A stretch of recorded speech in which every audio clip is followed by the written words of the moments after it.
Hi friends, నమస్తే అండి. మనం యశోదరాయణం అనే బుక్ చదువుకుంటున్నాం కదా. ముందు రోజు మనం ఏం చెప్పారంటే బుద్ధుడిని కలిసి వచ్చారు కదా, యశోదరామాతకి ధ్యానం గురించి నేర్పించినప్పుడు ఆవిడ చెప్తారు, ఆధ్యాత్మిక మిత్రుడిగా ఉండడమే ఈ లోకంలో అన్నిటికంటే ముఖ్యమైనదని బుద్ధుడు చెప్పారు అని చెప్పగానే ఆవిడ కొంచెం బాధపడతారు. అదేంటి ఆధ్యాత్మిక మిత్రుడిగా ఉండడమే పరిపూర్ణత్వం అనేది ఏంటి అంటే, ఇంక మా ఇద్దరి మధ్య సంబంధం ఇంతేనా, మా వివాహ బంధం ముగిసిపోయిందా అని బాధపడుతూ ఉంటారు. అని తర్వాత ఈయన ఏంటంటే, నువ్వు కూడా మా మా మా వృత్తంలో పాల్గొనడానికి నువ్వు కూడా రా అని చెప్పేసి ఆయన ఆహ్వానిస్తారు. కానీ ఈయన అంటారు, బుద్ధుడు ఇలా హర్షించరు, ఈ స్త్రీలు పురుషులు అందరూ కలిసి సమూహంలో కూర్చుని ధ్యానం చేయడాన్ని ఆయన హర్షించరు అని చెప్తారనమాట. చెప్తే అప్పుడు ఆవిడ అడుగుతారు, అంటరాని వాళ్ళని కూడా రాణిస్తున్నారు కదా, మరి అలాంటిది ఆడవాళ్ళని ఎందుకు రానివ్వరు అని, ఆయన పరిపూర్ణ బుద్ధత్వాన్ని ఎలా ప్రకటించుకున్నారు అని ఆవిడ ఆశ్చర్యపోతారు. తర్వాత ఇంకా తన భవిష్యత్తులో ఆయనతో తన బాంధవ్యం ఎలా ఉండబోతుందో అని భయాందోళనలో చూశాడు ఆవిడ కళ్ళలో. తర్వాత చాప్టర్ సంఘర్షణ. మహాప్రజాపతి యశోధరామాత ఇద్దరూ కలిసి శుద్ధోదన మహారాజు దగ్గరికి వెళ్తారు. సిద్ధార్థ నిజంగానే కోరుకున్నది సాధించాడని, జ్ఞానోదయం పొందాడని, ఈ ప్రపంచంలో అత్యంత గౌరవనీయమైన పవిత్రమైన వ్యక్తిగా బుద్ధత్వాన్ని ప్రాప్తించుకున్నాడని ప్రజాపతి మాత ఆయనతో చెప్పారంట. కొన్ని నెలల్లోనే అతని ఇంటికి తిరిగి వస్తే భారీ స్వాగతం పలకడానికి సిద్ధంగా ఉండాలని కోరుకున్నారు. యశోధర మాత్రం కాస్త సంశయంలోనే ఉండినట్లుగా ఉన్నారంటండి. మహారాజు ఈ మాటలు వినగానే చాలా కోపం వచ్చిందండి ఆయనకి. ఎందుకంటే తీవ్రంగా నిరసించారంట. నేను కూడా ఈ కబురు విన్నాను, ఇది నా హృదయాన్ని తాకలేదు. అసలు సిద్ధార్థ చేసిన పని మా వంశ ప్రతిష్టను దిగజార్చింది. ఇది క్షమించరాని నేరము. అతను ప్రాప్తించుకున్న సత్యం కానీ బుద్ధత్వం కానీ దానికి సంబంధించిన బోధనలు ఏవీ కూడా నన్ను సంతృప్తి పరచలేవు. నేను ఇంతవరకు కలిసిన ఇలాంటి వాళ్ళంతా మోసగాళ్ళు. ఇంకా ఆ కోవలో నా కొడుకు ఏమీ వేరు కాదు అని నాకు తెలుసు అని ఆ మాటలు చాలా కటువుగా చెప్పారంటండి. ఎందుకంటే ఈయన రాజు కావాలని కోరుకున్నారు, కానీ ఈయన వదిలేసి వెళ్ళిపోయారు కదండి. అందుకు ఆయన చాలా కోపంగా ఉన్నారు. సిద్ధార్థ బుద్ధుడు అయ్యాడా? ఒకవేళ నిజంగా అలా అయి ఉంటే కనుక అతనికి మన ప్రపంచంతో ఏం పని ఉంది? ఇక్కడ నాతో మనందరితో అతనికి ఎలాంటి సంబంధము లేదు. నా దృష్టిలో నా కొడుకు ఎప్పుడో మరణించాడు. ఇక ఇప్పుడు పిలవని పేరంటంలాగా రావడానికి అతనికి ఏ హక్కు లేదు అని ఖరాఖండిగా చెప్పారంటండి ఆయన. రాజు ఆజ్ఞ తిరస్కరించిన అవిధేయతతో ఉన్న మహారాజు ఏమాత్రం సహించరు అని ప్రజాపతికి స్వయంగా తెలుసు. అంటే ఆయన రాజు కదండి, ఆయన ఏం చెప్తే అది ఖచ్చితంగా పాటించాల్సిందే. ఆయన ధిక్కరించామంటే మాత్రం ఒప్పుకోరని చెప్పేసి వీళ్ళకి తెలుసు, ఎప్పటి నుంచో చూస్తున్నారు కదా వీళ్ళ రాజుగారిని. అయితే ఆమె దాన్ని ఒప్పుకోలేకపోయారంటండి. అంటే ఈయన బుద్ధుడిని వెల్కమ్ చేయడం, వీళ్ళు పిలుద్దాం అనుకుంటున్నారు, కానీ ఆయన ఒప్పుకోవట్లేదు కదా. ప్రతిసారి రాజు ఏం చెప్పినా సరే ఈవిడ ఆయన వినరు, అదేం చెప్తే అదే చేయాలనుకుంటారు, కానీ ఈసారి మాత్రం అది ఒప్పుకోవడానికి యాక్సెప్ట్ చేయలేకపోతున్నారంటండి. కనుక తన పుత్రుడు వెళ్ళిపోయినందుకు మహారాజు అహంకారం దెబ్బతిని ఆశలు అడియాసలై చేస్తున్న పనులను, తీసుకుంటున్న కఠిన నిర్ణయాలను సమర్థించకుండా సిద్ధార్థ పెంపకం విషయంలో చేసిన తప్పిదాలను నోటి మాటలతో కాకుండా సున్నితంగా జాగ్రత్తగా వ్యక్తం చేయాలని నిర్ణయించుకుంది. అంటే ఈసారి ఏంటి, ఆయన అహం దెబ్బతింది. రాజు అవ్వాలనుకుంటే ఈయనకి చెప్పకుండా వెళ్ళిపోవడం ఇవన్నీ. అందుకని సిద్ధార్థ ఆయన ఎలా పెంచారు అంటే, మామూలుగా సహజ వాతావరణంలో పెంచలేదు ఆయన్ని. అదన్నీ ఆయన చేసిన తప్పులన్నీ ఆయన తెలియచెప్పాలి అనుకుందంటండి. ఎలా అయినా సరే ఆయన కోపం వచ్చినా సరే చెప్పాలని డిసైడ్ అయ్యారంట ఆవిడ. ఇక సిద్ధార్థ జ్ఞాపకాలను తుడిచివేయటానికి, రాహులాను వేరే మార్గంలో పెట్టి ప్రభావితం చేయడానికి రాజు చేసే ప్రయత్నాలు ఆ పరివారం అంతటికి అసౌకర్యాన్ని కలిగించాయి. ఇంకంటే అందరూ మర్చిపోవాలి బుద్ధుణ్ణి అని. ఇంకా ఏంటి, రాహులాని పంపించేయాలి దూరంగా. ఈయనకు కూడా అన్ని మహారాజు కావడానికి కావాల్సినవన్నీ నేర్పించడానికి పంపించాలి అనేవి ఎవరో మాత్రం డైజెస్ట్ చేసుకోలేకపోతున్నారంటే, ఎవరికి ఇష్టం లేదు కానీ ఈయన కంపల్సరీ పంపించేయాలి అనుకుంటున్నారు. ఈ తతంగం అంతా మౌనంగా భరిస్తున్నారంటే యశోదర అక్కడి నుంచి వెళ్ళిపోయారంట. ప్రజాపతి సమాజాన్ని ఉద్దేశించి మాట్లాడింది కనుక అభినందించింది. మహారాణి కనుక ప్రయత్నించగలదు కూడా, కానీ ప్రతిఘటన అందరికీ ప్రమాదకరమే. రాహులతో పాటు ప్రజాపతికి కూడా ఏమాత్రం మంచిది కాదు అని యశోదరకు తెలుసు. అంటే ఇప్పుడు బుద్ధుడు వస్తుంటే ఈయన రావద్దు అంటున్నారు కదండి. ఈవిడ ఎలా అయినా సరే రిజెక్ట్ చేయాలి, దాన్ని ఖండించాలి అనుకుంటున్నారు. అది ఎందుకు సమాజానికి సంబంధించి చెప్తున్నారు, కానీ ఇది అందరికీ డేంజర్ అని అనుకుంటున్నారు ఈవిడ. ప్రమాదకరం ప్రతి ఒక్కరికి ఇలా ప్రతిఘటించడం, రాజుగారిని ప్రతిఘటించడం, ఆయన్ని ఎదిరించడం అందరికీ ప్రమాదకరమే అని అనుకుంటున్నారంటే యశోధరామాతకు తెలిసి ఇదంతా అని. ఆ రోజు రాత్రి అంతఃపురంలో ఏకాంత మందిరం నుంచి ఎవ్వరూ ఊహించిన విధంగానంటండి మహారాజు మహారాణుల మధ్య భయంకరమైన మాటల యుద్ధం జరిగిందంటండి. అంటే ఇద్దరు పోట్లాడుకుంటున్నారంట. అది అర్ధరాత్రి దాకా కొనసాగిందంటండి ఇద్దరు పోట్లాడుకోవడం. ఈవిడ బుద్ధుని పిలుద్దామని ఆయన పిలవడానికి ఒప్పుకోవట్లేదు. అలాగే రాహుల్ అని ట్రైనింగ్ పంపించేయాలని ఆయన. ఈవిడకి అవి ఇష్టం లేక ఇద్దరు పోట్లాడుకుంటున్నారంటండి. అతను వెళ్ళిపోయినప్పుడు మనందరినీ విడదీశాడు. ఇప్పుడు మళ్ళీ వస్తూ అందరికీ మనశ్శాంతి లేకుండా చేస్తున్నాడని చివరిగా మహారాజు గొంతు ప్రతీకారంతో రగిలిపోయింది. అంతే కదండి, అప్పుడు కొడుకు వెళ్ళిపోయాడు. అప్పుడు కూడా అందరిని విడదీశాడు. అందరూ బాధపడి అన్ని చేశారు కదండి. మళ్ళీ ఇప్పుడు వస్తున్నాడు, వచ్చినప్పుడు కూడా మళ్ళీ అందరిని విడదీస్తున్నాడు అని చాలా కోపం ఇంకా పెరిగిపోతుందండి ఆయన కోపం. తెల్లవారిన తర్వాత తన ఆజ్ఞను వెలువరించారంట. ఏమని? సిద్ధార్థ మరణించాడు, తనకు స్వాగతం పలికే ప్రసక్తే లేదు అని చెప్పేసి డిక్లేర్ చేసేసారంట. ఈ ఉదంతం అంతా సావధానంగా విని వారు మాట్లాడకుండా ఉన్న యశోదర చెంతకు ప్రజాపతి వచ్చారంటండి. యశోదర మాతకు దగ్గరికి వచ్చారంట. సిద్ధార్థుడు మళ్ళీ రావడం గురించి ఎంతో ఆత్రంగా ఆనందంగా వేచి చూస్తున్నట్టు మాట్లాడారు. ఆమె ఎందుకు కిమ్మనకుండా ఊరుకుందో చెప్పమని ప్రజాపతి అడిగారంట. అంటే యశోదరామాత నిన్ను ప్రజాపతి ఆయన ఎదిరించారు, కానీ యశోదరామాత చాలా సైలెంట్గా ఉన్నారు కదా, నువ్వు చాలా ఆనందపడ్డావు కదా తిరిగి వస్తాడంటే, మరి ఎందుకు ఏం మాట్లాడకుండా అలా ఉన్నావు అని అడిగారంటండి. అప్పుడు రాహుల్లాకి ఆయన అవసరం ఎంతగానో ఉంది. మనం సిద్ధార్థను రప్పించడానికి శుద్ధోధన మహారాజు అనుమతించేలా చేద్దాము. మనమిద్దరము సామరస్యపూర్వకంగా ప్రయత్నిద్దాము. రాహుల శ్రేయస్సు కోసం సిద్ధార్థను ఆహ్వానించాల్సిన ఆవశ్యకత ఎదురైంది. ఒకవేళ ఆయన తిరిగి వచ్చాక నాతో మాట్లాడాలి అని తనంతట తాను భావిస్తేనే దానికి సమ్మతిస్తాను. కానీ స్వయంగా నేను ఏ సమావేశాన్ని కానీ సంభాషణను కానీ మొదలు పెట్టను. దీనికి మీ సహాయ సహకారాలు నాకు ఎంతో అవసరమని అప్పుడు యశోదరామాత చెప్పిందంటండి. అంటే రాహుల కంపల్సరీ ఆయన తండ్రి అవసరం ఉంది, మనం స్వాగతిద్దాం, మనందరం కలిసి పనిచేద్దాం దానికోసం పిలవడానికి. కానీ వచ్చినా కూడా నేను మాట్లాడను, నా అంతటి నేను మాట్లాడను. ఆయన మాట్లాడాలనుకుంటే మాత్రమే నేను మాట్లాడతాను. దానికి మీరు నాకు సహాయం చేయాలి అని యశోదరామాత చెప్తున్నారంటండి. ఇది విని ప్రజాపతి మాతకు ఒళ్ళు మండి అక్కడి నుంచి వెళ్ళిపోయారంట. ఆవిడ చాలా కోపం వచ్చిందంట. అంటే వచ్చినా సరే నేను మాట్లాడను అంటున్నారు కదా, దానికి కూడా కోపం వచ్చింది. ఎంతైనా తల్లి కదండి, ఆ, చిన్నప్పటి నుంచి పెంచి పెద్ద చేశారు కదా. ఇలా చెప్తా ఉంటే యశోదర మాత నేను నాతో ఆయన వచ్చి మాట్లాడతాను అనేసరికి ఆయన కోపం వచ్చి వెళ్ళిపోయారంటండి. సిద్ధార్థ ఇంటికి తిరిగి రావడము రాకపోవడానికి సంబంధించిన వాస్తవాలకు ప్రజాపతి మాత సంసిద్ధంగా లేరనే విషయం యశోదర అవగాహన చేసుకుంది. బుద్ధుడైన సిద్ధార్థునికి ప్రత్యేకించి ఒక ఇల్లు అంటూ ఏమీ ఉండదు కదా. అంటే ఈవిడి దేన్ని సిద్ధంగా లేరు, సంసిద్ధంగా లేరు. అంటే ఆయన రావడము రాకపోవడం అనే విషయానికి. ఎందుకంటే బుద్ధుడైపోయిన తర్వాత ఒక ఇంట్లో అంటూ ఉంటారు కదా వీళ్ళు అని అనుకుంటున్నారు ఈవిడ. మహారాజుకు మహారాణికి మధ్య మనస్పర్ధలు కొనసాగుతూనే ఉన్నాయంటండి. ఇంకా గొడవలు జరుగుతూనే ఉన్నాయంట వీళ్ళిద్దరికి.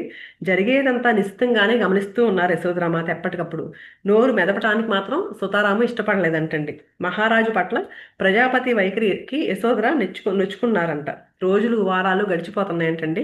కొన్నిసార్లు నిశ్శబ్ద సంఘర్షణ, మరికొన్నిసార్లు నిందలు, ఒకళ్ళ మీద ఒకళ్ళ నిందలు వేసుకోవడం, ఇంకొన్నిసార్లు భావోద్వేగ ప్రక్షాళనలతో కాలం దొరికిపోసాగింది. అంటే కొన్నిసార్లు మౌనంగానే కొట్టుకుంటున్నట్టు ఉన్నారంటండి. కొన్నిసార్లు ఏమో ఒకళ్ళనొకళ్ళు నువ్వు అలా చేసావు, నువ్వు ఇలా చేసావు నిందలు వేసుకుంటున్నారంట ఒకళ్ళ మీద ఒకళ్ళు. ఇంకొకసారి ఎమోషన్స్తో ఇలా దొల్లిపోతుందంట కాలం. అతి చిన్న విషయం కూడా శుద్ధోదన ప్రజాపతి మధ్య పచ్చగడ్డి వేస్తే బగ్గు అనేలాగా అయిపోయిందంటండి. ఇంకా ప్రతిదానికి బాగా పోట్లాడుకుంటున్నారు వీళ్ళిద్దరు. నోటి దురుస్తనం వాళ్ళిద్దరినీ బాధించడమే కాకుండా ఇద్దరి మధ్య అడ్డుగోడను కట్టేసింది. విభేదాలు పెరిగిపోయి ప్రత్యేకించి మహిళలు విభిన్నమైన వివాదాస్పదమైన జట్లుగా విడిపోయి చెవులు కొరుక్కోవడం యశోదర దృష్టిని దాటిపోలేదు. అంటే ఒక మహారాజు మహారాణి కదండి, వీళ్ళిద్దరు కొట్టుకుంటా ఉంటే బయట ఇంకా చుట్టుపక్కల ఉన్న పరివారం అంతా ఉంటారు కదండి, వాళ్ళంతా ఏదో ఒకటి గుసగుసలాడుకుంటూ ఉండేవారంటండి. అంటే వీళ్ళు ఎలా ఉన్నారు, వీళ్ళు ఎలా జట్లుగా విడిపోతారు కదండి. కొంతమంది ఆవిడని సమర్థించడం, కొంతమంది ఆయన్ని సమర్థించడం, రకరకాలుగా ఉంటాయి కదా ఏమైనా చిన్న విషయం వచ్చేసరికి. అలా ఈ యశోదర కూడా గమనించారంట. ఇదంతా చూస్తుంటే అంతఃపుర మందిరంలో ప్రశ్న యుద్ధం ఏర్పడినట్లు అనిపించసాగింది. అంటే ఒక్కొక్కరు గ్రూపులుగా విడిపోయినట్టు అయిపోతుంది కదండి. ఇది తెలియకుండా ఒక రకమైన యుద్ధం ఏర్పడిపోయింది అనిపించిందంట ఆవిడ కూడా. ఈ మధ్య యశోదరతో పాటు అతి కొంతమంది మహిళలే సమావేశానికి వస్తున్నారు. అంటే ఇలాంటి ఎక్కువ ఇంట్రెస్ట్, అలాంటి వాటిలో ఎక్కువ ఇంట్రెస్ట్ చూపిస్తారు కదండి సాధారణంగా. ఎందుకంటే ఇక్కడ వీళ్ళు సమావేశాలు ఏర్పాటు చేసుకునేవారు కదా, అక్కడ కూడా జనం తగ్గిపోయారంటండి. వాళ్ళు చేస్తున్న సామరస్యపూర్వకమైన ఆత్మ విచారణ లోతైన స్థాయిల నుంచి పరీక్షలు ఎదుర్కొంటోంది. ఇక్కడ చూడండి, మనం కూడా అంతే. ఏవైనా పరిస్థితులు వచ్చినప్పుడు ఇవి కూడా టెస్ట్లే అనుకుంటాం కదా మనం. ఇలాగ ఇది కూడా ఏంటో ఒక పరీక్ష కనుక, లోతైన పరీక్ష అందరికీ. ఇక్కడ ఇలాంటి జరుగుతుంది, ఇలా జరుగుతున్నప్పుడు ఇక్కడికి వస్తున్నారా లేదా, ఎవరు వస్తున్నారంటే అసలు నిజంగా ఈ మార్గంలో కావాలనుకున్న వాళ్ళు మాత్రమే అక్కడ ఉంటారు. అందుకని ఇక్కడ ఆత్మవిచారణ లోతైన స్థాయిల నుంచి వీళ్ళు ఆత్మవిచారణ చేసుకుంటున్నారు. ఇది కూడా ఒక పరీక్ష. ఈ టైంలో సమావేశానికి వచ్చి వృత్తంలో కూర్చుని ప్రతి ఒక్కరూ తన అనుభవాల పరంపరను పంచుకోవటమే దీనికి సరైన మార్గమని యశోధర ప్రజాపతిని ఆహ్వానించింది. అంటే చాలా గొడవలు గొడవలుగా ఉన్నాయి కదండి. ఇంకా వృత్తంలో కూర్చుని మనం దీనికి ఒక పరిష్కారం ఆలోచిద్దాము, అదొక్కటే ఇంకా దీనికి పరిష్కారం అని చెప్పారంట, ఆహ్వానించారంట. అందరినీ అన్నింటినీ అంగీకరించి భేదాలను స్వీకరించి కలిసికట్టుగా అనుమతించడానికి ఇదివరకటి కంటే ఇదే సరైన తరుణము అని తెలిపింది. అంటే ప్రతిదాన్ని యాక్సెప్ట్ చేయాలి మనము. ఏదైతే డిఫరెన్సెస్ ఉన్నాయో వాటన్నిటినీ కూడా స్వీకరించి ఏం చేస్తే బాగుంటుందా, అన్ని అందరూ కలిసి ఒకట యాక్సెప్ట్ చేయాలి అనేది ఏంటి అనేది మనం తెలుసుకుందాం వృత్తంలో కూర్చుని అనేది అమ్మని ఆహ్వానించారంట. తాను కూడా ఇదే అభిప్రాయంతో ఉన్నప్పటికీ ఇది ఆచరణలో ఇది సాధ్యం కాదు అని ప్రజాపతి చెప్పారంటండి. నేను కూడా ఇలాగే అనుకుంటున్నా, వృత్తంలో కూర్చుని దీన్ని అంతా సెట్ చేసుకుందాం అనుకుంటున్నాను, కానీ దీన్ని ఇంప్లిమెంట్ చేయడానికి సాధ్యం కాదు అనుకుంటున్నారంట. ఈ మధ్య ఎందుకంటే ఆమె కోపంతో రగిలిపోతున్నారంట, దాన్ని కంట్రోల్ చేసుకోలేకపోతున్నారంట కోపాన్ని ప్రజాపతి మాత. ఇదే పరిస్థితి మరికొందరిలోనూ ఉందంట. అంటే ఆటోమేటిక్గా ఎనర్జీస్ పక్కన కూడా పాస్ అయిపోతాయి కదండి. ఎవరైతే దీని మీద ఇంట్రెస్ట్ చూపిస్తున్నారో వాళ్ళకు కూడా అవి అలాంటివి ఉన్నాయంటండి ఎమోషన్స్. మహారాజు మహారాణుల మధ్య ఏర్పడిన పొరపచ్చాలు నానాటికి కలవరపరుస్తూ వేర్పాటును సృష్టించసాగాయి. ఇంకా అవి ఇంకా ఇంకా పెరిగిపోతున్నాయి ఏంటంటే ఇంకా ఇంకా గ్యాప్ పెరిగిపోతుందంట. రాజమందిర ప్రాంగణంలో సామరస్యపూర్వక వాతావరణం కొరవడింది. ఇంకా అందరూ ఇలా గ్రూపులుగా ఏర్పడిపోయినట్లు ఏమవుతుందండి, ఒకళ్ళని చూస్తే ఇంకొకళ్ళు ఫైటింగ్లు చేసుకుంటూ ఉంటారు కదా. అంటే బయట ఎలా ఉన్నా కానీ లోపల ఉడిగిపోతూ ఉంటారు కదా. అలా ఉందంటండి, వాతావరణం అంతా వేడివేడిగా ఉందంటండి ఈ గొడవలతో అలాగా. ఒకానొక రోజు మహారాజు రాహులకు యోధుడిగా శిక్షణ ఇప్పించడానికి ఇంటి నుంచి దూరంగా పంపించాలని తన తండ్రి ప్రభావం చిన్నారి రాహులాపై పడకుండా సిద్ధార్థ తిరిగి వచ్చేలోగా వీలైనంత త్వరగా ఏర్పాట్లు జరిగిపోవాలని ఆదేశించారంట. ఇంకా ఇలా గొడవలు జరుగుతూ ఉన్నాయండి. ఇంకా అప్పుడు ఏమనుకున్నారు మహారాజు, ఎలా అయినా సరే ఈ రాహులను పంపించేయాలి, సిద్ధార్థం రావాలని చెప్పేసి ప్రజాపతి మాత కోరుకుంటున్నారు కదా బుద్ధుడు రావాలని. కానీ ఆయన ఏమనుకుంటున్నారు, ఆయన వచ్చేలోపే రాహులను పంపించేయాలి ఇవన్నీ ట్రైనింగ్ ఇప్పించడానికి అనుకుని ఏర్పాట్లు చేయడానికి ఆర్డర్ ఇచ్చేసారంట ఆయన. చివరికి యశోధర మాత మహారాజు దగ్గరికి వెళ్ళారంట. ఆయన బాధను, మీరు ఏం బాధపడుతున్నారో ఆ బాధను వినడానికి నేను సిద్ధంగా ఉన్నానని చెప్పారంటండి యశోధర మాత. బాధ బాధ ఎక్కడది, నేను ఇదివరకే చెప్పాను నా దృష్టిలో నా కొడుకు మరణించాడని గట్టిగా అరిచారంటండి. అంటే ఏదో బాధపడుతున్నారు మీరు మనసులో, నేను మీ బాధ ఏంటి వినడానికి సిద్ధంగా ఉన్నానంటే నాకేం బాధ ఉంది, నా కొడుకు ఎప్పుడో చనిపోయాడు, నాకేం బాధ అని గట్టి గట్టిగా అరిచారంటండి. అరిచేసరికి ఆయన ఎదురుగా యశోధర మాత స్థిరంగా సుఖ ఆసనంలో కూర్చున్నారంటండి. కళ్ళు రెండు మూసుకుని ఎరుకుతో ఊపిరినే గమనిస్తూ ఉన్నారంట. ఆ మాటలన్నీ శ్రద్ధగా వింటున్నారంటండి. కన్నీళ్లు ఏకతాటిగా కారిపోతున్నా సరే తీవ్రమైన స్వరంతో, మరి మీరు ఏనాడు ఆయన కోసం కంటితడి పెట్టనే లేదు అని అడిగారంట. అంటే మరణించాడు నా కొడుకు అని చెప్పింది కదా, మరి కొడుకు చనిపోతే ఏడుస్తారు కదా. అప్పుడు ఇంక ఇప్పుడు ఏంటి, అలా ఆవిడ కూడా చాలా బాధ వచ్చేస్తుంది కొడుకు చనిపోయాడని చెప్తా ఉంటే. ఇంకా అలా ధ్యానంలో కూర్చున్నట్టండి అడుగుతున్నారంట, మరి మీరు ఏ రోజు కన్నీళ్ళు పెట్టలేదు అని. రాజు మౌనం వహించారంటండి. కాసేపటి తర్వాత నోరు విప్పి కోపంగానే ఉన్నారు, ఇంకా కోపంగానే, ఇక్కడి నుంచి వెళ్ళిపో, నీ కొడుకుని పంపించడానికి సిద్ధం అవ్వును, ఇంకా రేపు ఇక్కడి నుంచి నీ కొడుకుని పంపించేస్తున్నాను అని చెప్పారంటండి.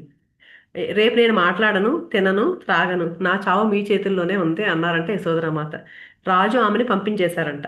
ఆ రాత్రి చిత్రవద అనుభవించారంటండి. ప్రజాపతి ఒంటరిగా పడుకుంటున్నారంట. ఆయనతో మాట్లాడడం ఎప్పుడో మానేసిందంట ఆవిడ. ఇక ఇప్పుడు యశోధర మాట్లాడిన మాటలు ఈటిల్లాగా గుచ్చుకుంటున్నాయి, మనశ్శాంతి కరువైంది. అంటే చూడండి, ఒక విధంగా ఆయన ఆయన ఆయన పరిస్థితి గమనిస్తే కొడుకేమో వెళ్ళిపోయాడు, ఇక పక్కన భార్య ఏమో మాట వినట్లేదు, కోడలు కూడా నేను రేపటి నుంచి ఏమీ తిననో త్రాగనో అంది. ఇవన్నీ ఒక పక్కన వేధించేస్తుంది, నేను ఏం చేయాలో అర్థం కావట్లేదు, మనశ్శాంతి లేదంటండి ఆయనకి. ఉదయం నిద్ర లేచేసరికి ప్రజాపతితో సహా మహిళలంతా ఉపవాసము, మౌనము, నిరాహార దీక్ష, యశోధరాతో సంఘీభావంతో ఉన్నారని తెలిసింది. యశోధర మాత నేనేం తిన్నో తాగనన్నారు కదండి, అందరూ మహిళలందరూ ఈవిడితో కలిసిపోయారంటండి. కలిసి అందరూ కూడా ఎవరు తినకుండా నిరాహార దీక్ష చేయడం మొదలు పెట్టారంట.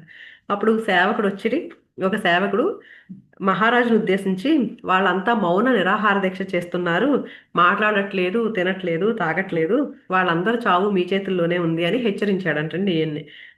ఇంకొక రాత్రి ఒంటరితనం భరించలేనంతగా భావించింది.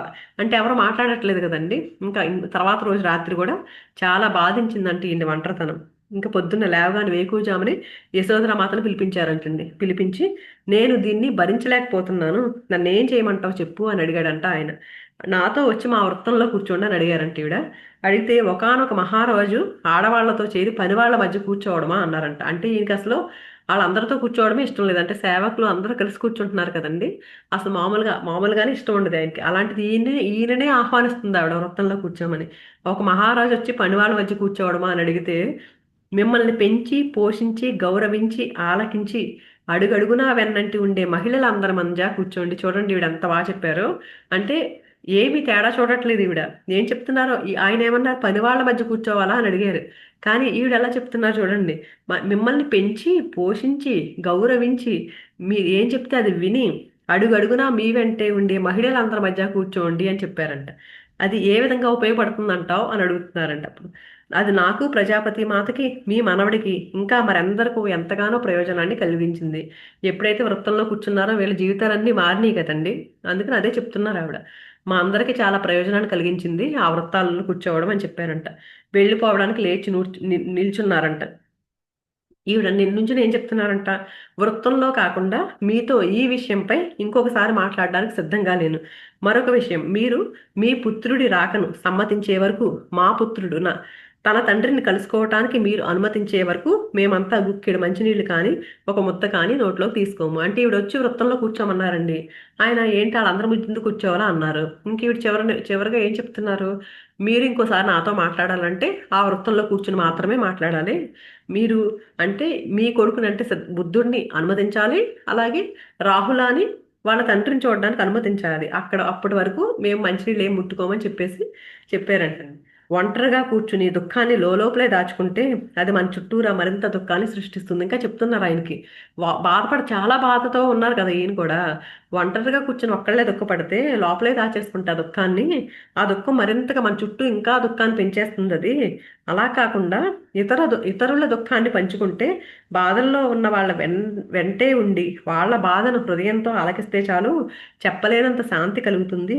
దుఃఖ మూలంతో అనుసంధానం అయిపోతే ఏకత్వపు శాంతి హక్కుని చేర్చుకుంటుంది అని ఇంక చెప్తున్నారండి ఆయనకి. ఎందుకంటే ఆయన చాలా దుఃఖంతో ఉన్నారని అర్థమైంది దేవుడికి. అందుకని ఆ దుఃఖాన్ని మనం ఏం చేయాలి, దుఃఖంతోనే ఉండిపోకుండా ఆ దుఃఖ లోతుల్లోకి వెళ్ళినప్పుడు ఆ ప్రశాంతతను అనుభవించారని ఒకసారి మనకు ముందు చెప్పారు కదండి.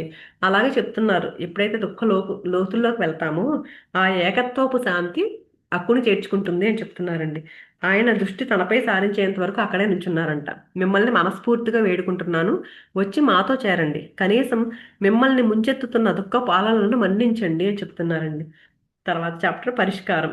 రాహులాన్ని పంపించేస్తానని మహారాజు బెదిరించిన మర్నాడు ఆ పిల్లవాడు ఎక్కడికి వెళ్లకుండానే గడిచిపోయిందంటండి. అంటే రేపు నేను పంపించేస్తున్నాను పిల్లవాడిని చెప్పారు కదండి, కానీ ఆ రోజు ఎక్కడికి వెళ్ళకుండానే ఆ రోజు అయిపోయిందంటండి. పంపించలేదు ఆ రోజు. మహిళలంతా మంచినీళ్లు పళ్ళరసాలు పుచ్చుకున్నారంట. అంటే పంపించలేదుగా రాహులని, అందుకు నీళ్ళు తీసుకున్నారంట మంచినీళ్ళు అవి. రెండవ రోజు తనను మహారాజు పిలిపించుకుని, యోధుడివి అవుతావా లేక మీ తండ్రి వచ్చే వరకు ఇక్కడే ఉండి ఆయనను కలుసుకుంటావా అని అడిగారంటండి. రాహుల్ అని పిలిచి అడిగారంట, నువ్వు యోధుడివి అవుతావా లేకపోతే ఇక్కడే ఉంటావా మీ తండ్రి వచ్చేంత వరకు అని అడిగారంట. ఆ, రాహుల ఈ వృత్తంలో ఉన్న మహిళలు అందరి సమక్షంలో చెప్పారంట, ఇలా పిలిచారు నన్ను, ఇలా అడిగారని. మీ పట్ల నా కర్తవ్యాన్ని నెరవేరుస్తాను తాతగారు అని ఈయన సమాధానం చెప్పాడంటండి. ఎంత బాగా చెప్పారు చూడండి బాబు. మీ పట్ల నా కర్తవ్యం ఏదైతే ఉందో దాన్ని నెరవేరుస్తానని చెప్పారంట. మహిళలంతా ఏకాగ్రతతో విన్నారంటండి ఆ మాట. ఏమీ మాట్లాడలేదంట. మర్నాడు కూడా రాహుల్ అక్కడే ఉన్నాడంట. వాళ్ళు ఆహారాన్ని స్వీకరించారంటండి. చివరికి ఒక వారం రోజుల తర్వాత మహిళా వృత్తంలో, అంటే పంపించేస్తానని చెప్పారు కదా, కానీ పంపించలే, వారం రోజుల వరకు పంపించలేదంట. వారం రోజుల తర్వాత అంటండి ఆ వృత్తంలో సమావేశం అవుదామని రాజు యశోధరతో తెలిపారంట. వాళ్ళు ప్రశాంతంగా కూర్చున్నారంటండి. ఖాళీగా ఉన్న మెత్తని ఆసనాలను చూస్తుంటే రాజుకు మరింత ఒంటరితనం అనుభవం అయిందంట. కాసేపటికి విచిత్రంగా అక్కడ ఖాళీగా ఉన్న ఆసనాల్లో వాటికి చెందిన వారి ఉనికిని అనుభూతి చెందసాగారు. అక్కడ కూర్చునేసరికి అంటే ఆ ఎనర్జీ ప్రతిరోజు కూర్చుంటున్నారు కదండి, ఆ ఉనికి వాళ్ళు ఎవరో ఉన్నట్టు వాళ్ళ ఉనికిని ఫీల్ అయ్యారంటండి అది. యశోద ఎదురుగా కూర్చుని తన కోపాన్ని, బాధను, ఆమె తనతో పాటు ఉన్న వాళ్ళంతా ఎలా జయించారో గుర్తు చేసుకున్నప్పుడు వాళ్ళంతా పవిత్ర వృత్తం అని పిలుచుకునే చోటు ఆమెను మాత్రమే సంరక్షించలేదు. ఇప్పుడు అది ఆయన బాధను, సుడులు తిరిగే ఆవేదనను తన దివ్యశక్తితో ముంచెత్తింది. చూడండి, అంటే ఇక్కడ మనం వీళ్ళు చెప్తున్నారు కదండి, వృత్తంలో కూర్చుంటే వాళ్ళ బాధలన్నీ పోగొట్టుకున్నారు కదా వీళ్ళు. ఆ వాళ్ళనే కాదు, ఈయనకి కూడా ఏంటంటేనంటండి, ఎప్పుడైతే ఆ ఆవేదన అంతా ఒక దివ్యమైన శక్తి అనుకోకుండా ఒక ఎనర్జీ ఫామ్ అయిపోయింది, అక్కడ ఒక ఎనర్జీ ఫీల్డ్ ఫామ్ అయిపోతుంది అని చెప్తారు కదండి. వీళ్ళు రోజు ప్రార్థనలు చేస్తున్నారు, ఆ ప్రార్థనలతో ఒక పాజిటివ్ ఎనర్జీ ఫామ్ అయింది అక్కడ. ఆ శక్తిని ఈయన్ని కూడా ముంచెత్తిందంటండి ఆ దివ్య శక్తి. ఏకాకితనాన్ని జంట శక్తులుగా, సామూహిక శక్తులుగా, లోతైన స్థాయిలో అన్ని అనుభూతి చెందారు. అప్పటి వరకు ఏకాకిగా ఫీల్ అయ్యారు కదండి, వాళ్ళు ఒంటరిగా ఫీల్ అయ్యారు కదా. ఆ ఏకత్వం ఇప్పుడు జంట శక్తులుగా, సామూహిక శక్తులతో, అంటే అందరితో కలిసి ఉన్నట్లుగా ఒక లోతైన స్థాయిలో లోపల నుంచి అనుభూతి చెందారంటండి ఎప్పుడైతే ఆ వృత్తంలో కూర్చున్నారో ఆయన. మౌనానికి కూడా జీవితం ఉంటే అది ఎలా ఉంటుందో తెలిసిందంట ఆ క్షణంలో ఆయనకి. అలాగే అక్కడ తాను ఎంతగానో ప్రేమించే ప్రియాతి ప్రియమైన కుమారుని భార్య తన మనవడికి జన్మనిచ్చిన తల్లితో కలిసి తన ఆవేదనను పంచుకోవడానికి అవకాశం దొరికింది. అంటే అప్పటి వరకు చూడండి, మనం ఒక్కటే మన లోపల దుఃఖం అలాగే ఉంచేసుకున్నాం అనుకోండి, అది ఇంకా పెరిగిపోతుంది. ఎప్పుడైతే పంచుకుంటామో అది తగ్గిపోతుంది కదండి. ఈయనకి అవకాశం వచ్చింది తన ఆ, బా తన ఎవరితో, కోడలతోనూ, అలాగే మనవడి తల్లితో కలిసి పంచుకోవడానికి ఒక అవకాశం దొరికింది దీనికి తన ఆవేదనని. ఇది ఎంతో సంభ్రమానికి లోనయ్యేలా చేసిందంట ఆయన్ని. రెప్పవాల్చకుండా అదే పనిగా చూస్తూ ఉండిపోయారంటండి. మాట్లాడడానికి నోరు విప్పేసరికి కళ్ళు వర్షించడానికి సిద్ధంగా ఉన్నాయంటే ఆ బాధ చెప్పడానికి మొదలు పెట్టేసరికి బాధ వచ్చేస్తుంది కదండి, కళ్ళలోంచి నీరు సిద్ధంగా ఉన్నాయంటండి నోరు ఇప్పుదాం అనేసరికి. నేను మహారాజు ఖండం మునిపెన్నడూ లేని విధంగా మాట్లాడడానికి ప్రయత్నిస్తుంటే గాద్గదమైంది. అంటే ఆయనకి మాట రావట్లేదండి నోట్లోంచి. నేను అని మాట్లాడబోతుంటే మాట రావట్లేదండి, అంతకుముందు ఎప్పుడూ జరగలేదు ఆయనకి. ఇకపై నా ఆశలను బలవంతంగా నా మనవడిపై రుద్దను చెప్తున్నారండి. అక్కడ ఎప్పుడైతే వృత్తంలో కూర్చున్నారో నా బలవంతంగా నా ఏ అయితే ఆశలు ఉన్నాయో నా మనవడి మీద రుద్దను. అతను తనకి ఇష్టమైన మార్గంలో వెళ్ళటాన్ని సమర్థిస్తాను. రాహుల్ కూడా చూడండి ఎంత మెచ్యూరిటీతో ముందు అడిగితే ఏం చెప్పాడండి ఆయన, మీ పట్ల నా కర్తవ్యాన్ని నెరవేరుస్తాను తాతగారు అని చెప్పాడు. అంతేగాని నేను ఇలాగే ఉంటానని చెప్పలేదు కదా రాహుల. ఇప్పుడు అప్పుడు ఈయన వెంటనే ఇటు తిరిగారు అనమాట.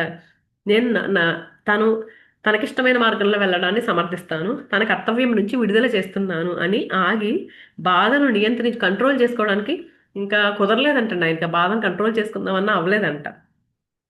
అయితే నేను నా కొడుకును మాత్రం ఎప్పటికీ క్షమించను అని చెప్పారంటండి. అంటే కొడుకు మీద కోపం ఇంకా పోలేదు. ఎందుకంటే ఎంతో ప్రేమించారండి ఆయన. ఈయన దగ్గరే ఉండాలని కోరుకున్నారు, రాజు అవ్వాలని కోరుకున్నారు. ఈయన ఆశలన్నీ అడియాసలు చేసేసి వెళ్ళిపోయారు కదా ఆయన. అందుకని చెప్తున్నారు, మనవడిని అయితే రిలీజ్ చేసేస్తున్నాను, నా ఇష్టం వచ్చినట్టు, నా ఇష్టం ఏం లేదు, తను ఎలా ఇష్టమైతే అలాగే ఉండడానికి ఒప్పుకుంటున్నారు, కానీ నా కొడుకును మాత్రం ఎప్పుడు క్షమించనని చెప్తున్నారండి. ఆయనతో పాటు సమావేశం కావడానికి మిగిలిన అందరినీ కూడా ఆహ్వానించారంటే ఈవిడ ఆ వృత్తంలోకి. అలాగే చెన్నాకు కూడా కబురు పంపిందంట. ప్రజాపతికి ఇంకా నిరసనలోనే ఉన్నారు, ఎందుకంటే ఇంకా మాట్లాడట్లేదు కదా రాజుగారితో. ఆవిడ ఇంకా నిరసనలోనే ఉన్నారంటండి. మహిళలందరూ వచ్చి పరుపుల మీద కూర్చుంటుంటే మహారాజు వెళ్ళిపోతారేమో అని యశోదర బెంగపడిందంట. ఎందుకంటే వాళ్ళందరూ పని చేసేవాళ్ళు, వీళ్ళ దగ్గర సేవకులు వీళ్ళంతా కూడా ఉన్నారు కదండి. వాళ్ళందరి మధ్యలో కూర్చోరేమో, వెళ్ళిపోతారేమో అందరూ వచ్చి కూర్చుంటే అని బెంగ వచ్చిందంట ఈవిడికి. అయితే ఆయన అందరూ వచ్చి కూర్చునేదాకా హుందాగా కూర్చునే ఉన్నారంటండి. ఇక ఒకే ఒక ఆసనం ఖాళీగా ఉందంట, అది ప్రజాపతి మాతదే అని అంటండి. అది అర్థమైందంటే ఈయనకి. ఆ ఒక అందరూ వచ్చి కూర్చుని పోయారు, ఇంక ఒకటే ఖాళీగా ఉంది, అది ప్రజాపతి మాతదే అని అర్థమైందంటండి. అర్థమయ్యి లేచి వెళ్ళిపోయారంటండి. ఆయన మాట్లాడిన విషయాలను యశోదర మహిళలందరికీ చెప్పిందంట. నిశ్శబ్దము పరివర్తన భావ ప్రవాహం స్పష్టంగా ఉంది. అక్కడ నిశ్శబ్దంగా ఉందండి, ఏదైతే చెప్పారో అదంతా చాలా స్పష్టంగా అనిపించింది. ఆయన మాటలకి మహిళలంతా తమ గౌరవాన్ని, సంతోషాన్ని వ్యక్తం చేశారంటండి అందరూ. పొదల్లో నుంచి ప్రజాపతి మాత్రం వెనకాల నుంచి వింటూనే ఉన్నారండి. ఆవిడ బయటకు వచ్చారంట. బయటకు వచ్చి నిశ్శబ్దంగా తన ప్లేస్లో కూర్చున్నారంటండి. యశోధర శిరస్సు వంచి నమస్కరించిందంట ప్రజాపతి మాతకి. సమూహంలో ఏర్పడిన విచ్ఛిన్నాన్ని ఎలా బాగు చేయాలో ఎవ్వరికీ తెలియలేదంట. సంఘర్షణను, దుఃఖాన్ని ఇకపై కొత్త కోణంలో ఎదుర్కోవడం మొదలుపెట్టి ఒక నవ్య దివ్య మార్గాన్ని అన్వేషిద్దామని యశోధర సూచించిందంటండి. అంటే ఇప్పుడు సంఘర్షణతో ఉంటున్నారు కదా వీళ్ళు, ఆ దుఃఖాన్ని ఇంకా కొత్త కోణంలో ఎదుర్కొందామని, ఒక కొత్త మార్గాన్ని అన్వేషిద్దామని చెప్పిందంటండి ఈవిడ. మొదట ప్రజాపతి మాతతో సహా అందరినీ స్వస్థత చేకూర్చుకుంటున్నాము అనే సంకల్పంతో ధ్యానం చేద్దామని చెప్పింది. అంటే ఇక్కడ అందరూ కొంచెం ఒక రకమైనప్పుడు అంతే ఫైటింగ్లే జరిగినాయి కదండి, అందరూ అంటే వీళ్ళిద్దరు పోట్లాడుకోవడం, ఆ ఎఫెక్ట్ అందరి మీద పడింది కదండి. అందుకని మనం ఏంటి ఇప్పుడు దీన్ని ఇంకో కొత్తగా దీని నుంచి బయటపడదామని చెప్పి ఏం చెప్పారంటే స్వస్థత చేకూర్చుకుంటున్నాము మనము అని ఒక సంకల్పం పెట్టుకుని ధ్యానం చేద్దామని చెప్పారంటండి. ఆ తర్వాత తమ మధ్య ఏర్పడిన చీలికల గురించి వాళ్ళ అవగాహనను, దృక్కోణాన్ని వ్యక్తం చేయమని తన పక్కన ప్రజాపతి మాత పక్కన ఉన్న పెద్దవాళ్ళందరినీ అడిగిందంటండి. అంటే వీళ్ళందరూ చీలిపోయారు కదా, రకరకాలుగా మాట్లాడుకున్నారని చెప్పారు కదా, వాటి గురించి వాళ్ళ అవగాహన ఏంటి, దాని మీద వాళ్ళ అవగాహన ఏంటి అనేది, వాళ్ళు ఎలా ఆలోచిస్తున్నారు, అసలు వాళ్ళు ఆలోచించే కోణం ఏంటి, ఇవన్నిటిని అడిగిందంటండి. మీరేంటి, మీ మీ అభిప్రాయం ఏంటి అని అడిగారంటండి అందరినీ. ప్రజాపతి మాత యశోధర అంతా విని అవగాహన చేసుకుంటారనే భావనతో వృత్తంలోని ప్రతి మహిళ సత్సంబంధాలను పునరుద్ధరించుకోవడానికి ఏ విధమైన చర్యలు చేపట్టాలో సూచించారు. అంటే కొంచెం అందరూ ఒక గ్రూప్స్గా అయిపోయారు, ఒక్కొక్కరు ఒక రకంగా మాట్లాడుకుంటున్నారని చెప్పారు కదండి. అందుకని అందరం కలిసి ఒకేలాగా ఉందాము అని చెప్పేసి అందరూ సత్సంబంధాలు ఏర్పరచుకుందాం ఒకళ్ళ పట్ల ఒకళ్ళు. దానికి ఏం చేయాలో, ఎలాంటి చర్యలు చేపట్టాలో చెప్పండి అని చెప్తే, బంధాలలో ఏర్పడిన స్పర్ధలను, సమూహంలో ఏర్పడిన విభేదాలను జాగ్రత్తగా వివేకవంతమైన అనుబంధంలో అల్లుకుని అనూహ్యమైన నూతన వరవడికి నాంది పలికారు. అంటే బంధాలు కొంచెం స్పర్ధలు వచ్చినాయి, అందరికీ గొడవలు వచ్చినాయి కదా, ఆ స్పర్ధలన్నింటినీ, ఆ విభేదాలు ఏవైతే వచ్చినాయో వాటిని వివేకవంతమైన అనుబంధంలా అల్లుకోవాలి అని అనుకుని ఒక కొత్త వరవడికి నాంది పలికారంటండి. చివరికి యశోధర ప్రజాపతి కళ్ళల్లో కళ్ళు పెట్టి చూసుకుని ఒకరినొకరు అర్థం చేసుకుని క్షమాపణ చెప్పుకున్నారంటండి వీళ్ళిద్దరూ కూడా. ఎదుటివారికి మాత్రమే కాకుండా తమకు తాము క్షమాపణ చెప్పుకుని తేలిక పడ్డారంటండి. ఎప్పుడైతే మనం క్షమాపణ చెప్తామో, అందుకే క్షమ అనేది చాలా గొప్ప గుణం అని చెప్తారు కదండి. ఎప్పుడైతే క్షమాపణ చెప్తామో వాళ్ళు తేలికైపోయారంటండి. అప్పుడు ఆ క్షణంలో ఒక మహత్తరమైన నిశ్శబ్దం, సుదీర్ఘమైన లోతైన నిశ్శబ్దం ఆవరించిందంటండి. ఆ టైంలో ఒకే ఒక ఆసనము, మహారాజు కూర్చునే ఆసనం ఖాళీగా ఉందంటండి. వాళ్ళంతా సిద్ధార్థని తలుచుకోకుండా ఉండలేకపోయారంటండి. అగోచరమైన దివ్యాత్మలు ఆసీనులు కావటానికి, వారి సందేశాలను, దివ్యవాణిని ఆలకించడానికి ఒక ఆసనం ఖాళీగా ఉంచడం ఆనవాయితీగా మారింది. అంటే ఒక సీట్ ఖాళీగా ఉంచేస్తున్నారంటే ఎందుకంట, పైన హాస్టల్ మాస్టర్స్ ఉంటారు కదండి, వాళ్ళు అంటే దివ్యాత్మలు ఎవరైతే ఉంటారో వాళ్ళ కోసం అంటండి, వీళ్ళ వీళ్ళ సందేశాలు వినడానికి వీలుగా ఒక ప్లేస్ ఖాళీగా ఉంచేసేవారంటండి. ఆ దివ్యాత్మల కోసం, హాస్టల్ మాస్టర్స్ అనుకుంటాం మనం, ఎవరైనా దేవుళ్ళు అనుకుంటే ఎవరైనా ఆ ఒక దివ్యాత్మలు వినడం కోసం ఖాళీగా ఉంచేసేవారంటండి. ఎన్నాళ్ళు సమూహంలో ఉన్న ఇబ్బందులను నిజాయితీగా ధీటుగా ఎదుర్కొని ప్రతి ఒక్కరూ పునరుత్తేజాన్ని పొందారంట. భేదాభిప్రాయాలు ఏవైతే ఉన్నాయో అవన్నీ పరిష్కరించబడ్డాయంటండి. వినాశకర శక్తుల నుంచి మరింత బలమైన నిబద్ధతతో శాంతి కోసం పరితపించసాగారంట. శాంతి సమైక్యతకు ఉన్న శక్తిని ఆ సమూహం అంతా అనుభూతి చెందసాగారంటండి. అంటే ఇప్పటివరకు కొంచెం భేదాభిప్రాయాలు ఉన్నాయి కదా, అవన్నిటిని పరిష్కరించుకుని ఇంక అందరూ శాంతితో ఉందాం అనుకున్నారండి. వాటి కోసం ఆ శాంతిని కూడా ఎప్పుడైతే ఆ క్షమ అనే దాన్ని తీసుకొచ్చారో, ఆ శాంతి కూడా వాళ్ళంతా ఫీల్ అవుతున్నారంట. అన్నిటినీ అంగీకరించి ఆలింగనం చేసుకోవటం వల్ల అనూహ్యమైన పరివర్తన వారిలో కలిగింది. అంటే ప్రతిదాన్ని ఎప్పుడైతే యాక్సెప్ట్ చేస్తామోనండి, ఆటోమేటిక్గా మార్పు అనేది వచ్చేస్తుంది మనలో. అలాగే వీళ్ళలో ఏంటి, అది యాక్సెప్ట్ చేయగలిగారు. అన్నిటినీ యాక్సెప్ట్ చేసి ఆ సిచ్యువేషన్ అన్నిటినీ చేసినప్పుడు వాళ్ళలో మార్పు కలిగిందంటండి. విభేదాలు, విడిపోవటాలు అనే ప్రతికూల ధోరణి నుంచి దృష్టి మార్చుకుని నూతన బాంధవ్యాలను సృష్టించడంతో ఉన్నతంగా, సానుకూలంగా ఎదగసాగారు. ఎప్పుడైతే ఆ విభేదాలన్నీ వదిలేశారో, ఆ దృష్టి మార్చుకున్నారో, వాళ్ళు చూసే దృష్టికోణాన్ని ఎప్పుడైతే మార్చుకున్నారో, ఒక నూతన మళ్ళీ కొత్తగా ఒక మంచి బాంధవ్యాలు సృష్టించడంలో పాజిటివ్గా ఎదగడం మొదలు పెట్టారంటండి. దాదాపు వారం రోజుల తర్వాత వీళ్ళందరి మధ్య ఆ రోజు నుంచి వెల్లివిరిసిన శాంతి, సంతోషాలు బుద్ధుని ఆర్య సూత్రాలలో మూడవదైన దుఃఖం అనే దానిని అవిద్య వల్ల కలిగే దృష్టను పోగొట్టుకోవడంతో పొందాము. అంటే ఇక్కడ బుద్ధుడు ఆర్య సూత్రాలు ఉన్నాయి చెప్పుకున్నాం కదండి. వాటిలో మూడో ఆర్య సూత్రం ఏంటి, దుఃఖము అనేది ఎలా పోతుంది అంటే అవిద్య వల్లే దుఃఖం వస్తుంది. అది దాన్ని తృష్ట కోరిక వల్లే, కోరిక ఎందుకు వస్తుంది, అవిద్య వల్ల వస్తుంది. అవిద్య వల్ల దుఃఖం వస్తుంది. ఎప్పుడే దాన్ని పోగొట్టుకున్నారంటే, ఆ కోరికను పోగొట్టుకుంటే ఆటోమేటిక్గా ఆ జ్ఞానం ఎప్పుడైతే తెలుసుకున్నారో అప్పుడు ఆ కోరిక అనేది పోతుంది, దుఃఖం అనేది పోతుంది అనేది తెలుసుకున్నారంట వీళ్ళు. అంటే అవిద్య వల్ల కలిగే తృష్ణను పోగొట్టుకోవడంతో పొందాము. అంటే దుఃఖం అనేదాన్ని అవిద్య వల్ల కలిగే తృష్ణను పోగొట్టుకోవడంతో పొందామని యశోధర చెప్పారంటండి. ఆవిడ కళ్ళు ఉత్సాహంగా మెరుస్తున్నాయి. అంటే ఎప్పుడైతే జ్ఞానంతో ఉంటామోనండి, దుఃఖం నుంచి బయటపడతాము. అజ్ఞానంతో ఉన్నప్పుడే కోరికలు ఇవన్నీ వస్తాయి, రకరకాలుగా వచ్చి వాటితో దుఃఖంతో ఉంటాం మనం. ఎప్పుడైతే జ్ఞానంతో ఉన్నామో ఆ దుఃఖాన్ని నుంచి బయటపడతామని చెప్పారు. మరి ఇది విన్నారా అని తాను చెప్పబోయే విషయాన్ని ఊరిస్తూ ప్రశ్నించారంటండి. ఇక్కడ కిసా గౌతమి వీళ్ళందరికీ చెప్తున్నారు కదా. అది ఆ తర్వాత కొన్నాళ్ళకి ఇంకేం చెప్తున్నారంటే, చెన్నా నుంచి అద్భుతమైన శుభవార్త వచ్చిందంటండి. కొన్ని రోజుల తర్వాత బుద్ధుడు ఆయన అనుచరులు కొన్ని వారాలలో వీళ్ళ దగ్గరికి వస్తున్నారు అని చెన్నా చెప్పాడంటండి. అది విషయం.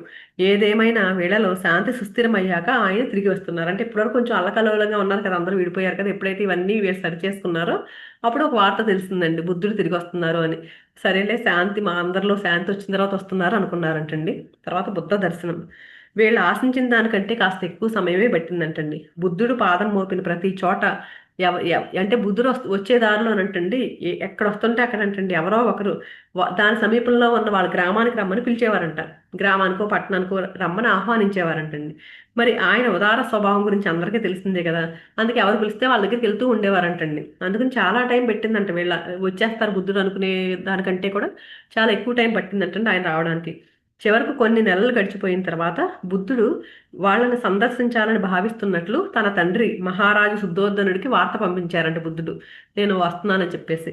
ఆయన ఆకాంక్షను సమ్మతిస్తూ రాజ దర్బారులు అతిథులను ఆహ్వానించే మందిరంలో సందర్శనానికి ఏర్పాట్లు చేస్తున్నట్లు అధికారిక సందేశాన్ని శుద్ధోధన మహారాజు పంపించారంట. సరే దానికి యాక్సెప్ట్ చేసి మీకు ఏర్పాట్లు చేస్తున్నామని ఈయన కూడా మెసేజ్ పంపించారు.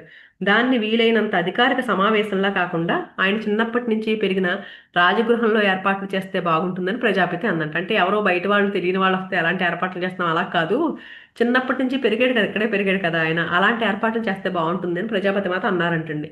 ఆయన ఇప్పుడు జ్ఞానోదయం పొందిన వారని వెటకారంగా చెప్పారంట శుద్ధోధన మహారాజు. అంతేకాకుండా ఆయన స్థాయికి తగిన విధంగా నువ్వు నేను కలిసి సింహాసనంలో కూర్చుని రాజ మర్యాదలతో అతిథికి స్వాగత సత్కారాలు చెయ్యాలి అని చెప్పారంట. ప్రజాపతి మాత చెప్పిన ఆక్రమణ వినిపించుకోకుండా కటువుగా ఆదేశించారంటండి. అంటే మనం ఎప్పుడు రాజా మర్యాద మామూలు స్వాగత సత్కార్యాలు బయట వాళ్ళకి అలా చేస్తాం అలాగే చేయాలన్నట్టు అనేసరికి ఇప్పుడు కొంచెం బాధ అనిపించిందంటండి. ఆ రోజు సంస్థానంలో సతీ సమేతుడైన మహారాజు రాచరిక టీవీ ఉట్టుపడేలాంటి దుస్తులు ఆభరణాలు ధరించి ఉన్నత ఆసనంపై కూర్చుని విశాలమైన రాజప్రసాదంలో బుద్ధుడి కోసం వెయిట్ చేస్తూ ఉన్నారంటండి. బుద్ధుడు తనతో పాటు నలుగురు అనుచరులను వెంట తీసుకుని ఆ విశాలమైన మందిరంలోకి నడుచుకుంటూ వచ్చారంటండి. బుద్ధుడు నలుగురిని తీసుకుని మిరుమిట్లు కొలిపే మిట్ట మధ్యాహ్నం వేళ వెలుగు వారి వెన్నంటి ఉండడం వలన పాదరక్షలు లేని పాదాలతో కాషాయ వస్త్రధారుడైన 5గురు సన్యాసులు చేతిలో భిక్షాపాత్రతో వస్తున్న నీడలను మాత్రమే మహారాజు రాణి చూడగలిగారు. అంటే వీళ్ళ కోసం వెయిట్ చేస్తూ ఉన్నప్పుడు అంటే నీడలు చూశారంట వాళ్ళు, సన్యాసులు వస్తున్నట్టు నీడలు కనిపించినాయంట వీళ్ళకి. తన పుత్రుడైన యువరాజు భిక్షాటన చేసే హీన స్థితిలో ఉండడం చూసి శుద్ధోధనుడు అవమానంతో కృంగిపోయాడు. అంటే ఈయన రాజు కదండి, ఒక యువరాజు, ఆయన భిక్షాటన చేస్తున్నాడు అనేసరికి చాలా అవమానంగా అనిపించిందంటండి ఈయనకి. సిద్ధార్థుడి పరిత్యాగం గుర్తుకు వచ్చి మళ్ళీ ప్రతీకారంతో నిండిపోయాడంట ఈయన. మళ్ళీ కోపం వచ్చేస్తుంది ఆయన మీద, కోపం బాగా కోపం, అంటే భిక్షాటన చేస్తున్నాడు అనేసి తట్టుకోలేకపోతున్నాడు అనమాట తండ్రి ప్రేమ అది. ఇంక ప్రతీకారంతో ఉండిపోయాడంట. ఆయన వేసే ప్రతి అడుగుకి రాజుకి విద్యుద్ఘాతంలా అనిపిస్తుందంట. ఏమరపాటు లేకుండా నిఠారుగా కూర్చున్నాడంటండి ఆయన.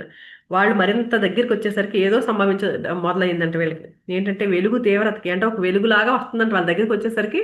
ఆ ఆరాలో ఉంటాం కదండి మన మహాత్ములు, ఈయన బుద్ధుడయ్యారు కదా ఆయన.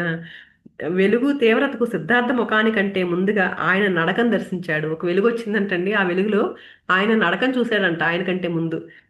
అది తన బిడ్డలోనూ ఎవ్వరిలోనూ ఇదివరకు ఎప్పుడూ చూడని విధంగా, ఏమంటారు దాన్ని, తన మదిలో మెదిలిన పదం సున్నితత్వం. అంటే ఆ నడక ఎప్పుడు చూడలేదంట, అలాంటి నడక చూస్తున్నాడంట. దీన్ని ఏమంటారో అని ఆలోచనిస్తుంటే ఆయన మనసులో ఏమనిపించిందంట, ఓ సున్నితము అని అనిపించిందంటండి. ఆ నడక ఉద్దేశ్యపూర్వకంగానే ఉన్నప్పటికీ అందులో ఏదో మార్ధమో ఉట్టిపడుతోందంట. అయితే తనను సందర్శించి అనేక వ్యాపార లావాదేవీల తర్వాత తమ ప్రభువు నుంచి ఏదో ఒకటి ఆశించే వారి నడకలాగా కలవరపడుతూ లేదు ఈ నడక. కేవలం నడక హుందాగా ఉంది, వినమ్రంగా ఉందంటండి. అంటే కొంతమంది రాజుల దగ్గరికి వస్తామంటే ఏదో ఆశించి వస్తూ ఉంటారు కదండి, ఒక రకం భయపడుతూ తడబడుతూ అలా ఉంటది కదా, అలా ఏమీ లేదంటండి. హుందాగా వినమ్రంగా ఉందంట ఆ నడక. అక్కడికి చేరుకుని బుద్ధుడు తన ఎదుట క్రింద నిలబడ్డాడంట. ఈర్ష్య అసూయలను కప్పిపుచ్చి మర్యాదపూర్వకంగా మసులుకుంటున్నాను అని శుద్ధోదనుడికి అర్థమైందంటండి. అంటే ఈయన ఇలా అయిపోయాడు కదా, ఈర్ష్య అసూయ లేకుండా మర్యాదగానే ఉంటున్నాను అనేసి ఈయనకి అర్థమైందంటండి. ఒక్క క్షణం బుద్ధుడు ఆయన కళలో చూశారంటండి. ఆ చూపులో ఉన్నదాన్ని శుద్ధోదనుడు మళ్ళీ గుర్తించాడంట. అంటే ఆ చూపులో ఏదో కనిపిస్తుంది, తేడాగా కనిపిస్తుంది ఆయనకి. ఏంటా అని చూశాడంటండి. సన్నని చిరునవ్వుతో బుద్ధుడు తన 2 చేతులు జోడించి తండ్రికి తల వంచి నమస్కరించారంట. ఒక క్షణం బుద్ధుడు ఆయన కళ్ళలోకి చూశాడంటండి. ఆ చూపులో ఉన్నదాన్ని శుద్ధోదనుడు గుర్తించాడు. ఏంటంటే అది ఆ అంటే ఆయన ఆయన ఆయన కళలో ఒక ప్రేమ, ఒక కరుణ ఉంటది కదండి, అది గుర్తించారంట. గుర్తించిన తర్వాత ఈయన నమస్కరించారు. తర్వాత తల్లి కళ్ళలోకి చూస్తూ నమస్కారం చేశారంట. మళ్ళీ తన తండ్రి వైపు దృష్టి సారించారంటండి. బుద్ధుడు అందిస్తున్న భక్తి ప్రపత్తులతో కూడిన అభినందనలను కళ్ళతో స్వీకరిస్తూ తన జీవితానికంటే ఎక్కువగా ప్రేమించిన ఈ కుర్రవాడిలో తన ప్రాణానికి ప్రాణంగా రక్తాన్ని పంచుకు పుట్టిన తన వంశాంకురాన్ని వెతికి విఫలుడయ్యాడు. అంటే చాలా ప్రేమించాడు. తన కొడుకు కదండి, ఎంతో ప్రేమించాడు. ఆ కొడుకు కళ్ళల్లో అంటండి తన వంశాంకురాన్ని, అంటే తన కొడుకు ఉన్నాడా అని చూసి విఫలమయ్యాడంటండి. తన కొడుకు కనిపించట్ల, అక్కడ బుద్ధుడే కనిపిస్తున్నాడు ఆయనకి. సిద్ధార్థలో వచ్చిన మార్పును చూసి కిన్నుడయ్యాడంట. అయోమయం చెందాడంటండి ఆ మార్పును చూసి. నోట మాట రాక చకితుడయ్యాడంట. తన కళ్ళెదుట నిల్చుంది తన పుత్రుడు కాదు అని, ఎవరి పుత్రుడు కాదని, అది ఒక దివ్య అస్తిత్వం అని తెలుసుకున్నాడంటండి ఆయన. ఎవరి పుత్రుడు కాదు, పుత్రుడిలా చూడట్ల, బుద్ధుడిలా కనిపిస్తున్నాడు ఆయనకి. ఒక దివ్యత్వాన్ని చూడగలుగుతున్నాడండి ఆయనలో. ఆయన ఎంతో దేదీప్యమానంగా, ఆనందంగా, ఆరోగ్యంగా, తేజోవంతమైన ఆత్మ సౌందర్యంతో కనిపిస్తున్నాడంటండి ఆయన. ఆ కొద్దిపాటి అనుసంధానంతోనే తన మదిలో మెదిలే భావనలు, ఆలోచనలు అన్నీ గ్రహించినట్లుగా, అన్నీ అంతా నాకు తెలుసు, మీ దుఃఖం పోగొట్టుకోవడానికి, ముక్తి పొందడానికి నన్ను అనుసరించండి. ఈయనకి అర్థమవుతుంది, ఆయనక ఎదుటి వాళ్ళ మనసులో ఆలోచనలు కూడా చూడగలరు కదా ఆయన. అవన్నీ గ్రహించినట్లుగానే చెప్తున్నారంట బుద్ధుడు. ఏమని? అంతా నాకు తెలుసు, మీ దుఃఖాన్ని పోగొట్టుకోవడానికి, ముక్తి మార్గాన్ని పొందడానికి నన్ను అనుసరించండి. నేను ఏదైతే చేస్తున్నానో అది చేయండి. నేను మీ అందరి కోసమే ఇప్పుడు ఇక్కడికి వచ్చాను అని నోరు తెరవకుండానే తెలిపినట్లుగా ఆ చిరునవ్వుతో తల ఊపడాన్ని బట్టి స్పష్టంగా ఆయన ఏ నోటితో చెప్పట్లేదండి, కానీ ఇలా చెప్తున్నట్లుగా ఆయనకి అర్థమైందంటండి అలాగా. అంటే ఆయన చిరునవ్వుతో తల ఊపడాన్ని బట్టి ఈయనకి అలా అర్థమైందంటండి. ఆ తర్వాత సంస్థానంలో ఆసీనులై ఉన్న వాళ్ళందరినీ చూసి ప్రభువైన తన తండ్రికి, రాజమాతకి ఎంతటి భక్తి ప్రపత్తులతో నమస్కరించారో అంతే శ్రద్ధగా తల వంచి నమస్కరించారు. అంటే తల్లిదండ్రులను చూసి ఎంత శ్రద్ధగా నమస్కరించారో ఆ చుట్టుపక్కల ఉన్న అందరికీ కూడా అలాంటి నమస్కారమే చేశారంటండి. రాజమందిర ప్రాంగణం అంతా స్తబ్దుగా మారిపోయిందంట.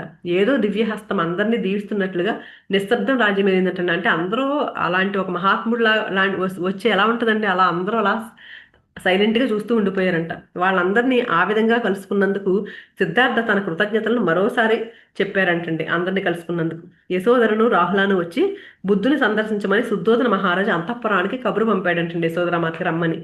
తాను రాలేనని యశోధర కబురు పంపిందంటండి. ఒకవేళ సిద్ధార్థ తను కలుసుకోవాలనుకుంటే రావచ్చు అని చెప్పిందంట. ముందే చెప్పింది కదా ఆవిడ, సిద్ధార్థ వచ్చి తను కలుసుకోవాలనుకుంటే కానీ నేను కలుసుకోనని చెప్పారు కదా, ఇప్పుడు అదే మళ్ళీ చెప్తున్నారు.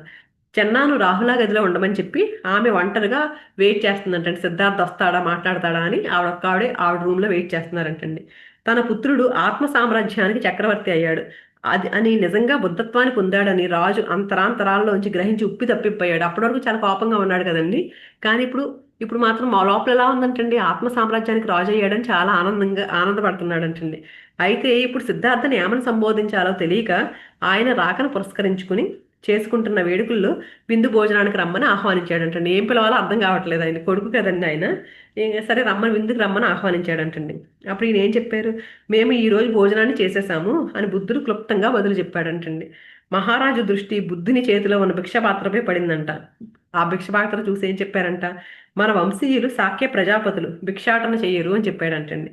ఇప్పుడు నేను భిక్షాటన చేసేవారిలో ఒకటి నేను బుద్ధుడు సమాధానం చెప్పారంట. దాంతో అతను ఎక్కడే ఉండిపోవడానికి రాలేదని, ఇకపై అతడు తనవాడు కాదు అని రాజు అర్థం చేసుకున్నాడంట. అంటే నేను భిక్ష చేసేవాడిని మాత్రం, భిక్షాటన చేసేవాడిని ఒకటినని చెప్తే వెంటనే ఈయనకి అర్థమైపోయింది, ఇంక ఇక్కడ ఉండడో వెళ్ళిపోతాడనేది అర్థమైపోయిందంట. ఒక్కసారిగా విచారం కమ్ముకుందంట ఆయనలో అంటండి. నిరుత్తరుడై తలదించుకుని కూర్చున్నాడు. అంటే ఉండిపోతాడేమో అని ఒక ఆనందం ఉంటుంది, ఒకేసారి ఉండడు అనేసరికి బాధ వచ్చింది ఈయనకి. అంతటా నిశ్శబ్దం అలుముకుందంటండి. మీరు దీని గురించి దుఃఖించాల్సిన అవసరం లేదు నాన్నగారు అన్నాడంటండి బుద్ధుడు. జ్ఞానోదయం పొందిన తన పుత్రుడి కళ్ళల్లోకి చూడడానికి శుద్ధోదనుడు తల పైకెత్తి చూశారంట. నేను ఇప్పుడు ఇక్కడ మీతో ఉన్నాను, అలాగే మా ప్రియమైన అమ్మతో ఉన్నానంటూ ఆవిడ వైపు తిరిగారంట. చాలాసేపటి వరకు వాళ్ళిద్దరు కళ్ళు అలాగే నిలిచిపోయినాయి అంటండి. ప్రజాపతి మాత, బుద్ధుడివి. కాలం ఆగిపోయినట్లు అనిపించిందంట. ప్రజాపతి మాతకు ఆయనని తాకాలని, ముద్దులొలికే పసిబిడ్డను ఎలా చేతుల్లోకి తీసుకుందో, లాలించి పెంచిందో అలానే తన చేతుల్లోకి మళ్ళీ తీసుకోవాలని ఆత్రంగా అనిపించింది. తల్లి కదండి, చిన్నప్పటి నుంచి పెంచారు కదా, ఇంకా ఆ ప్రేమతో మళ్ళీ పట్టుకోవాలని తనని అనిపించిందంటండి ఈవిడికి. ఒక పసి పిల్లవాడు, బాలుడు, యువకుడిగా ఉన్నప్పుడు ఎలా చూసుకుందో అలా చూసుకోవడానికి ఒక్క అడుగు అటువైపు వేశారంట. ఆయన వైపు నుంచి కూడా అంతే ఆతృతను. అంటే ఈవిడ ఆయన దగ్గరికి వెళ్ళాలని కోరుకుంది. ఏమనుకుంటా తను కూడా రావాలని కోరుకుందంటండి ఆవిడ, తను కూడా ఈవిడ దగ్గరికి రావాలని. దాంతో పాటే విచారం కూడా వచ్చిందంట.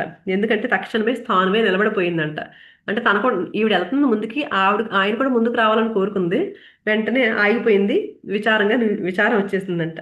అయితే ఆ తర్వాత కానీ ఆవిడ గ్రహించలేకపోయిందంటే ఏంటంటే, ఆయన దూరంగా ఉండడం వల్ల కాదు, ఆయన యొక్క సామీప్యాన్ని అనుభూతి చెందడం వల్లే తాను ఆగిపోయానని. అంటే ఇప్పుడు ఈవిడ వెళ్తూ ఉందండి, ఆయన కూడా రావాలని కోరుకుంది, రావట్లేదని చెప్పేసి బాధ వచ్చి ఆగిపోయింది అనుకుంది. కానీ ఆవిడట దగ్గరికి వెళ్లకుండా కూడా ఆ సామీప్యాన్ని ఆవిడ అనుభూతి చెందిందంటండి. ఆయన దగ్గరికి వచ్చిన ఆ ఫీలింగ్ వచ్చిందంట ఆవిడకి. అందుకే ఆగిపోయానని అర్థమైందంట ఆవిడ తర్వాత.